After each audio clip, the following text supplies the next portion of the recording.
I'm Mario Ritter with the VOA Special English Technology Report.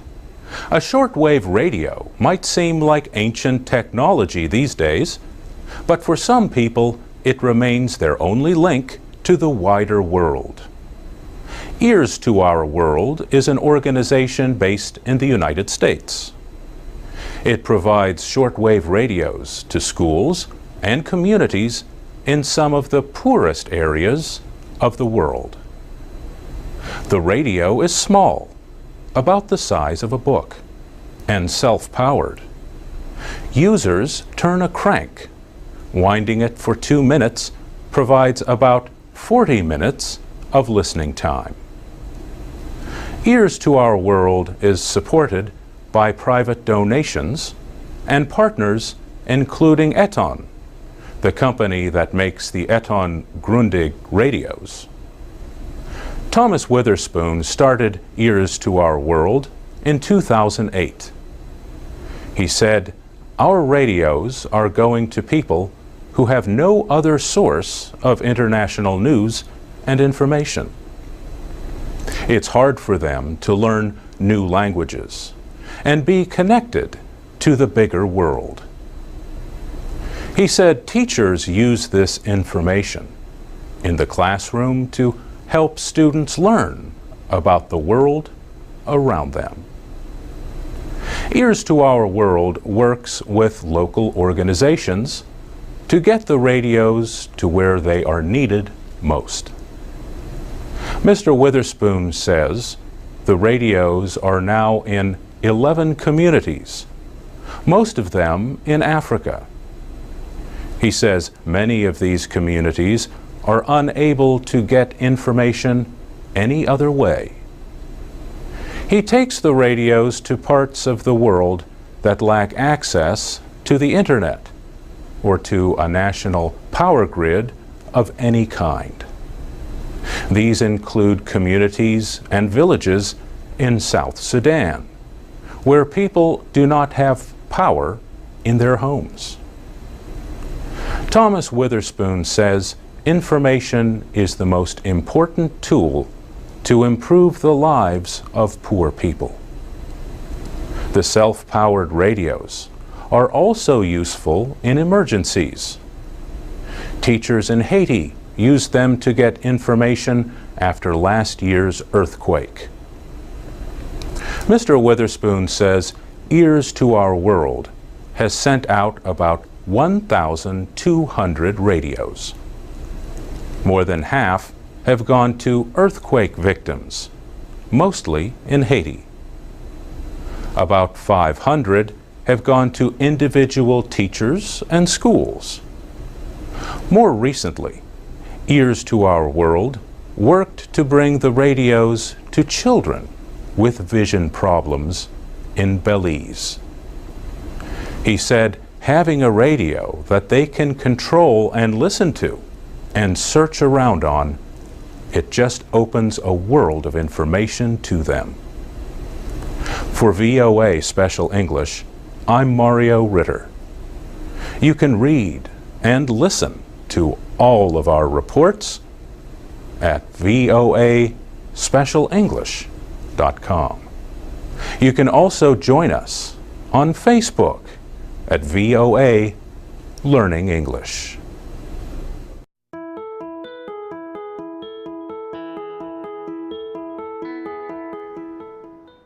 From VOA Learning English, this is the Technology Report. Many sports competitions use cameras to help officials make the right call. Now, goal line technology is being used in international soccer.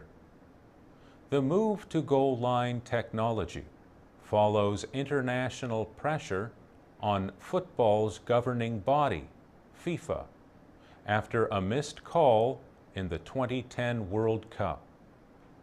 Video replays of a game clearly showed that England's Frank Lampard had scored a goal against Germany. However, that goal was denied because neither the referee nor the linesman saw the ball cross the goal line.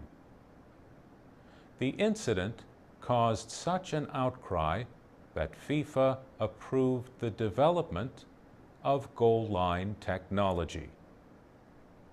That technology was used at the Confederations Cup in Brazil in June.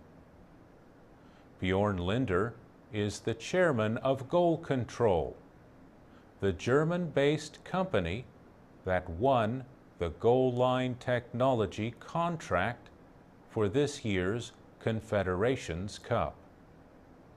His team spent weeks in Brazil before the games as part of the FIFA certification process.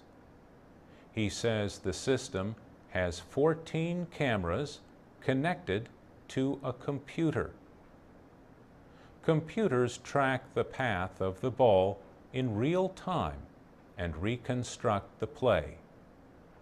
The system sends a signal to the referees through their watches when it finds that the ball has crossed the goal line. Electronic eyes on the goal line may settle arguments, but the data is still only a reconstruction of reality. Goal Control claims an accuracy of plus or minus 5 millimeters. This is well below FIFA's minimum requirement of plus or minus 3 centimeters. Goal line technology may become a central part of the sport. But it is still the referee, not the computer, that makes the final call. For VOA Learning English, I'm Mario Ritter.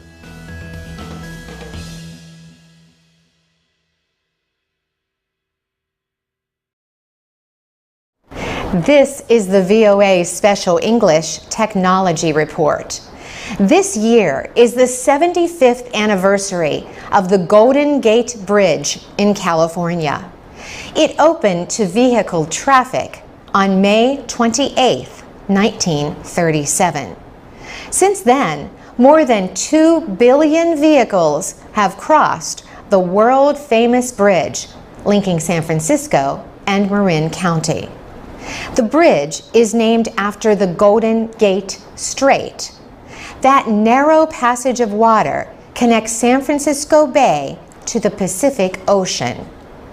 The Golden Gate Bridge had the longest suspension span in the world at the time it was built. The suspended roadway stretches 1,280 meters between the bridge's 2 tall towers.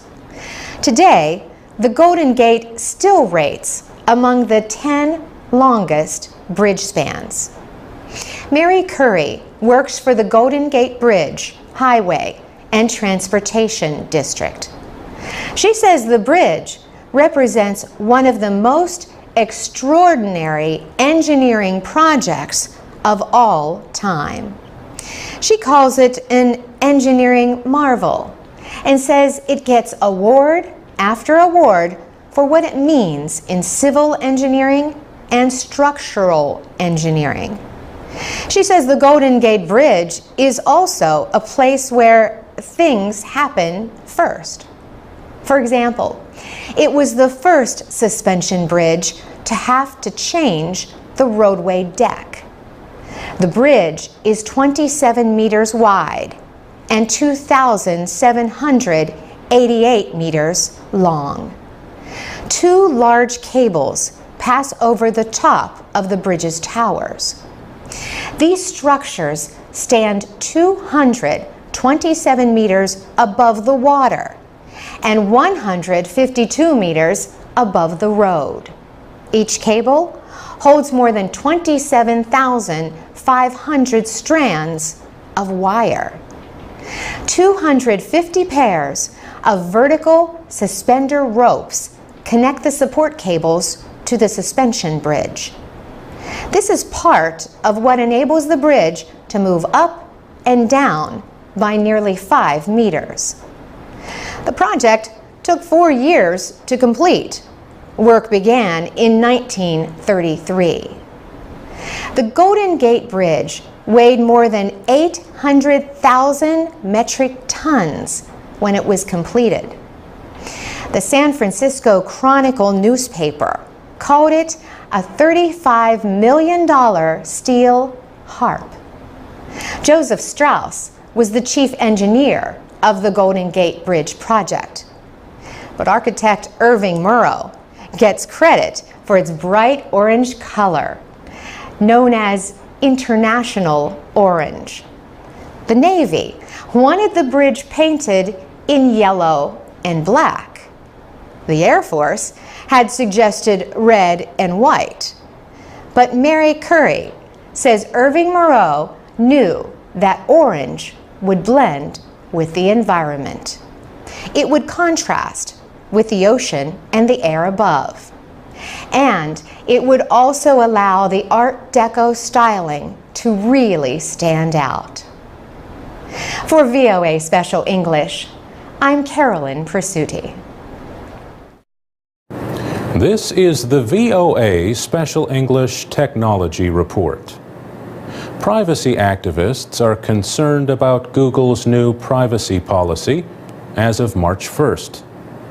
The company says one main policy is replacing more than 60 separate policies for different products.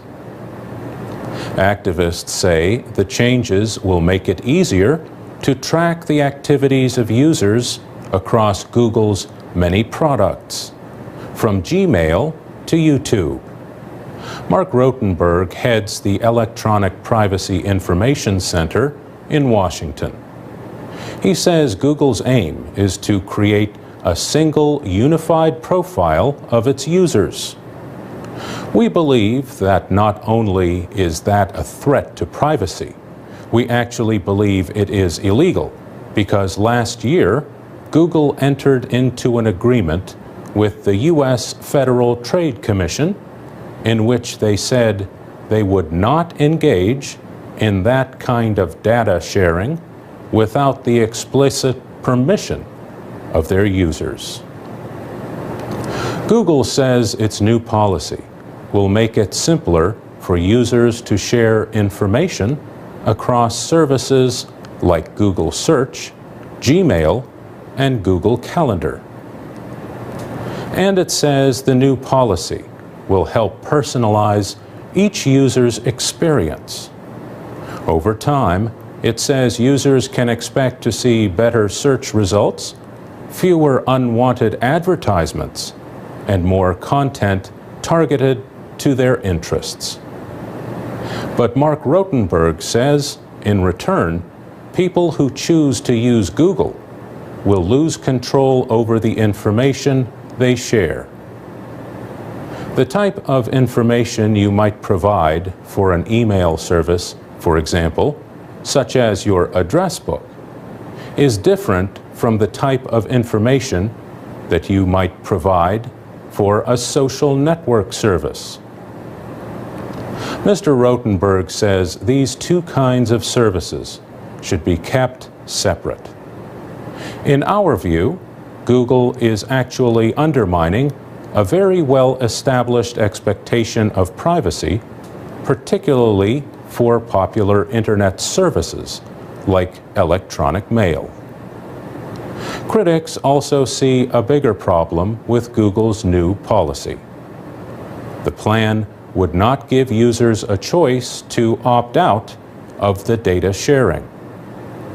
Mr. Rotenberg says, in our view, if people want to make their personal information available, they certainly should have the right to do that. What we're objecting to is the effort by the company to take away from the users that choice that they should have. Google says it will not be collecting any more data than it does now. And it says users will still be able to control many privacy settings. For example, they can disable their search history and set Gmail chat to off the record. European Union officials have asked the company to delay the new policy to make sure it would not violate any EU data protection laws. For VOA Special English, I'm Mario Ritter.